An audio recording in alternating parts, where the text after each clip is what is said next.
Hi అండి. నమస్తే. Welcome to మా టేస్టీ వంటలు. చాలా టేస్టీగా, క్విక్‌గా అయిపోయే టమాటా పప్పు ఎలా ప్రిపేర్ చేసుకోవాలో చూద్దాం. ముందుగా టమాటా పప్పు ప్రిపేర్ చేసుకోవడానికి ఒక కప్ పప్పు కుక్కర్‌లో వేసి 2-3 టైమ్స్ బాగా వాష్ చేసి తీసుకోవాలి.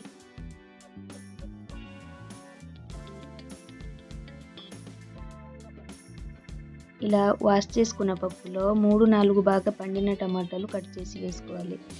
ఇందులో ఒక మీడియం సైజ్ ఉల్లిపాయ, 3 పచ్చిమిర్చి, కొంచెం పసుపు, రుచికి సరిపడా సాల్ట్, హాఫ్ టీ స్పూన్ కారం.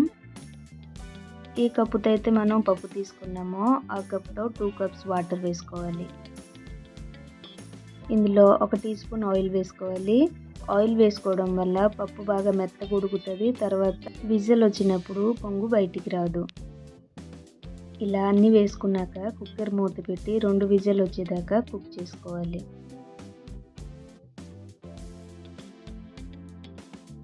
ఇప్పుడు ఒక చిన్న గిన్నెలో నిమ్మకాయ సైజ్ అంత చింతపండుని వాటర్ వేసి నానబెట్టుకోవాలి. టమాటాలు పులుపు ఉంటుంది కాబట్టి ఎక్కువ చింతపండు అవసరం లేదు.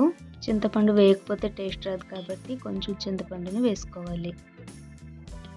పప్పుని ఈ విధంగా ఉడికించుకున్న తర్వాత టమాటా పప్పు బాగా కలిసేటట్టుగా ఒకసారి మిక్స్ చేసుకోవాలి.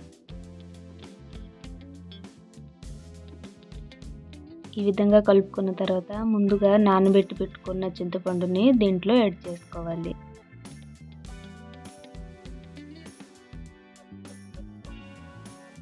చింతపండు వేసుకున్నాక ఇందులో 1 కప్ వరకు వాటర్ వేసుకోవాలి.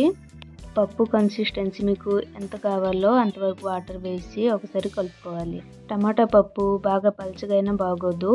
ఈ కన్సిస్టెన్సీలో ఉంటే సరిపోద్ది. చింతపండు వేసుకున్నాక 1 నిమిషం పప్పుని స్టవ్ ఆన్ చేసి మరగనివ్వాలి. ఇలా పప్పు మరుగుతున్నప్పుడు ఇంకో సైడ్లో చిన్న ప్యాన్లో 1 టేబుల్ స్పూన్ ఆయిల్ వేసుకోవాలి. ఆయిల్ వేడయ్యాక తాలింపు గింజలు, 1 రెమ్మ కరివేపాకు వేసి ఫ్రై చేసుకోవాలి.